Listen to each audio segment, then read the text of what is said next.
नमस्कार, मैं हूं आपके साथ मयंक। तो देखिए, बड़ी खबर आ रही है मिडिल ईस्ट से।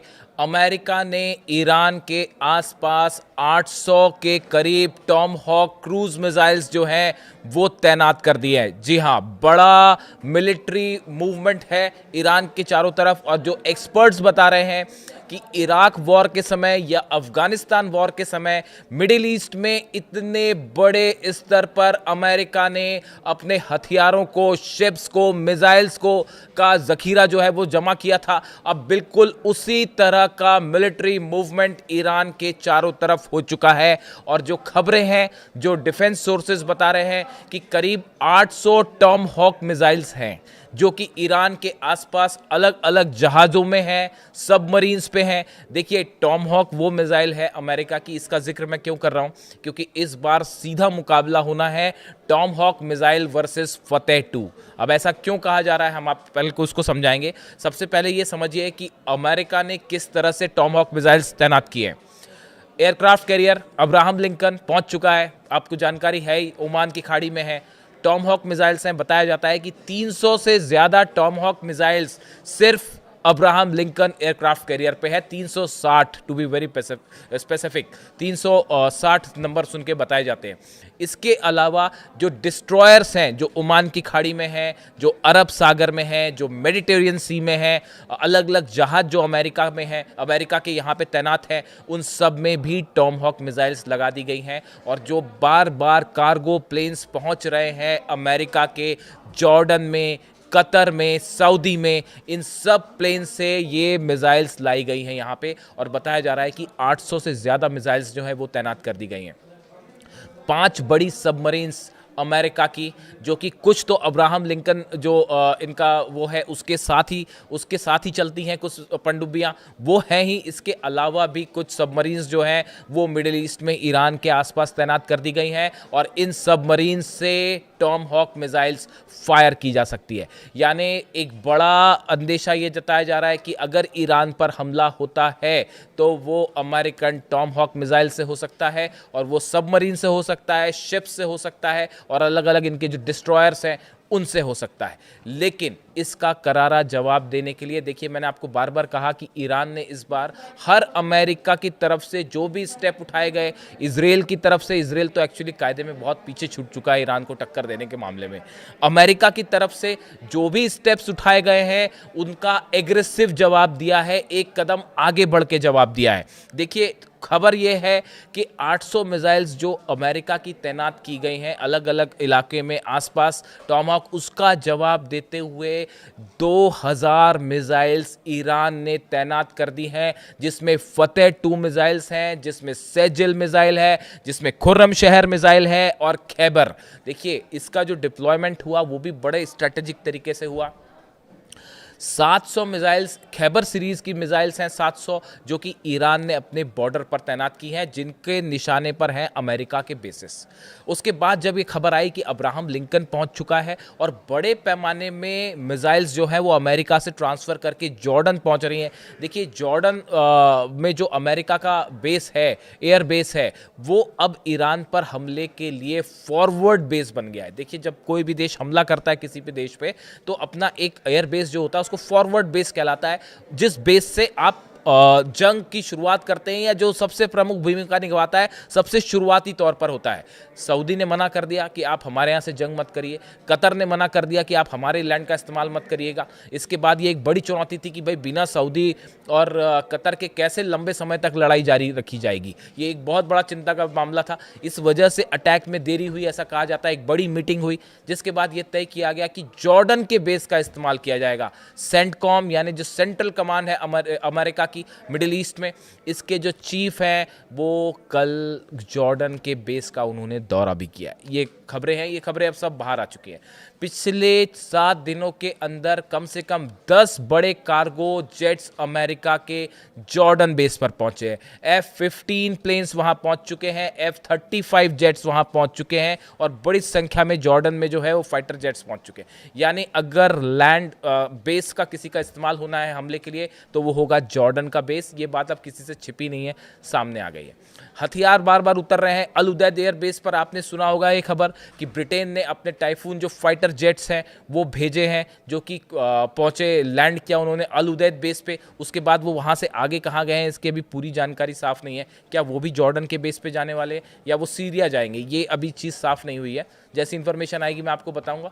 यानी कि आप देखिए, जॉर्डन में हथियार उतर रहे हैं, अल उदैद बेस पे उतर रहे हैं, सऊदी में उतर रहे हैं, लेकिन ये यहाँ से मूव हो जा रहे हैं। यानी ना सऊदी चाहता है ना कतर चाहता है कि हमारी लैंड का इस्तेमाल मत करिए, वरना वो मिसाइल्स आके गिरेंगी फिर ईरान की।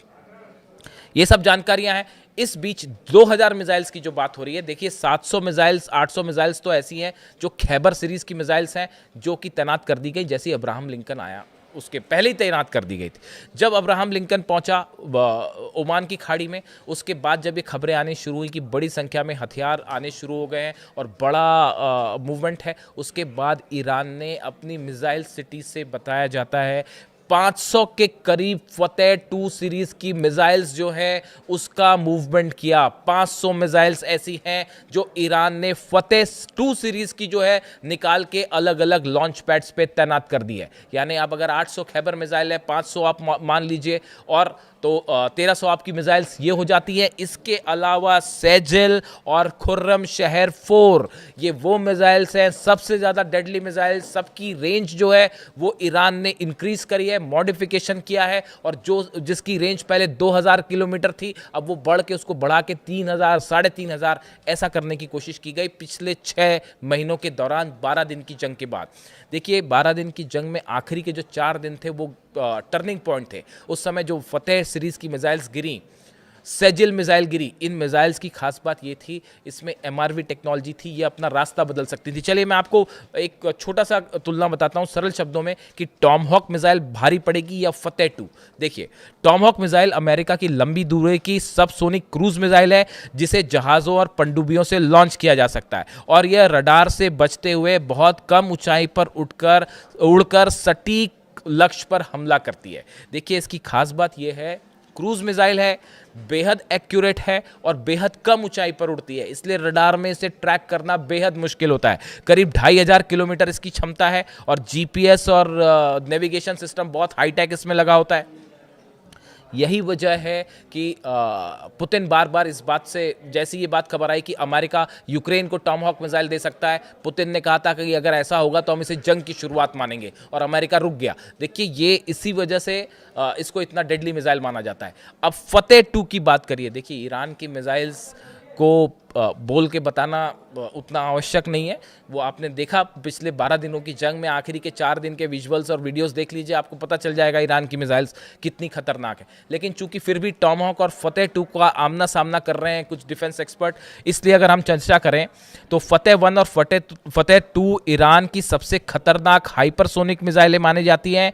इनकी रफ्तार 13 से 15 मैक है, जो हो सकता है कि एडवांसमेंट के साथ बढ़ भी गई हो। ये करीब 2000 से 3000 किलोमीटर तक फतेह 2 जो मिसाइल है उसकी मारक क्षमता हो सकती है, जो कि एडवांस्ड मिसाइल तैयारी की गई है।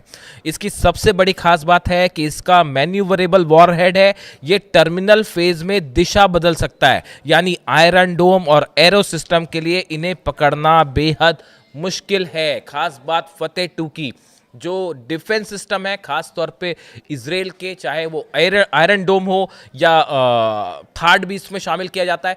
देखिए आयरन डोम और एरो, ये 2 सिस्टम ऐसे हैं जो फतेह 2 को नहीं पकड़ पा रहे, ये तो हमने पिछली बार देख लिया। अब थार्ड, बड़ी संख्या में थार्ड डिप्लॉय किया गया अमेरिका की तरफ से, लेकिन जो मिसाइल्स में डेवलपमेंट हुए हैं ईरान ने किए, ये मिसाइल्स को क्या थार्ड सिस्टम रोक पाएगा? थार्ड सिस्टम तो पिछली बार भी लगा था, लेकिन उसके बाद भी आखिरी में 4 दिन में मिसाइलें गिरी। तो अब ये एक बार बड़ी देखने की बात होगी। अमेरिका ने बड़े पैमाने पर इन देशों में जो है वो अपने मिसाइल डिफेंस सिस्टम लगा दिए हैं, चाहे जॉर्डन की बात हो, चाहे कतर की बात हो, चाहे सऊदी की बात हो, चाहे कुवैत की बात हो, चाहे सीरिया की बात हो, इन सब बॉर्डर्स पे और इंक्लूडिंग इराक, कई इलाकों में बताया जाता है कि मिसाइल डिफेंस सिस्टम लगाए गए हैं, और वो मूल रूप से लगाए गए हैं इजराइल को बचाने के लिए, कि अगर ईरान ने मान लीजिए 500-600 मिसाइल एक साथ दाग दी इजराइल पर, तो वो मिसाइल्स कैसे रोकेंगी। पिछली बार भी जॉर्डन ने बड़ी भूमिका निभाई थी ईरान की मिसाइल्स रोकने में। तो इस लिहाज से अब ये माना जा रहा है कि टॉम हॉक मिसाइल वर्सेस फतेह 2। एक तरफ अमेरिका की टॉम हॉक मिसाइल्स हैं, उनके कई सारे फाइटर जेट्स हैं। इसके अलावा आप सामने जो है वो है फतेह 2, सामने है सेजिल, सामने है खुर्रमशहर, यानी मिसाइल वर्सेस मिसाइल। और देखिए जो हालात बने हुए हैं, जो एक्सपर्ट्स मान के चल रहे हैं, देखिए जो पिछले 3 दिनों में हालात तेज़ी से बदले हैं। पहले ये कहा जा रहा था कि शायद डोनाल्ड ट्रंप हमला ना करें। ये मैं आपको 2 से 3 दिन पहले की बात बता रहा हूँ कि एक इस तरह की बात चलने लग गई थी कि शायद डोनाल्ड ट्रंप हमला ना करें। लेकिन क्या ये कोई प्लॉट तो नहीं है कि आप ये दिखाने की कोशिश करें कि अब हमला टल गया, अब हम हमला नहीं करेंगे और इसी बीच हमला कर दिया जाए? ईरान को इसी बात का शक है, इसीलिए ईरान एक कदम आगे की तैयारी कर रहा है। यहाँ पे जो है वो 500 मिसाइल तैनात हो जा रही हैं, वहाँ 2000 मिसाइल तैनात हो जा रही हैं। और देखिए जितना बड़ा ये मूवमेंट है, इतना बड़ा मूवमेंट इराक वॉर के समय हुआ था, अफगानिस्तान वॉर के समय हुआ था, और इसमें बड़े पैमाने पर खर्चा हुआ है। 2-2, 3-3 एयरक्राफ्ट करियर जो है वो मिडिल ईस्ट की तरफ है। रूजवेल्ट भी पहुंच चुका है, अब्राहम लिंकन पहले ही पहुंच चुका था, और बड़े संख्या में हथियार, मिसाइल्स, इनका मूवमेंट है। बस B-2 बॉम्बर्स पर नज़र है। एक बार फिर मैं रिपीट करूंगा, ईरान पर हमला मतलब B-2 बॉम्बर का इस्तेमाल 100% होगा, और अभी तक फिलहाल B-2 बॉम्बर्स की मूवमेंट की खबर नहीं है। इस पर हमारी नज़र बचनी हुई है। इससे जुड़ा जो भी अपडेट होगा आप तक पहुंचाएंगे। लेकिन ये जितना बड़ा मूवमेंट किया है अमेरिका ने, ये इस बात की ओर इशारा कर रहा है कि जंग आज नहीं तो कल कुछ ना कुछ बड़ा ज़रूर होने वाला है, और ईरान के मिसाइल्स इसके लिए तैयार हैं। इससे जुड़ा जो भी अपडेट होगा मैं आप तक पहुँचाऊँगा। Thank you so much.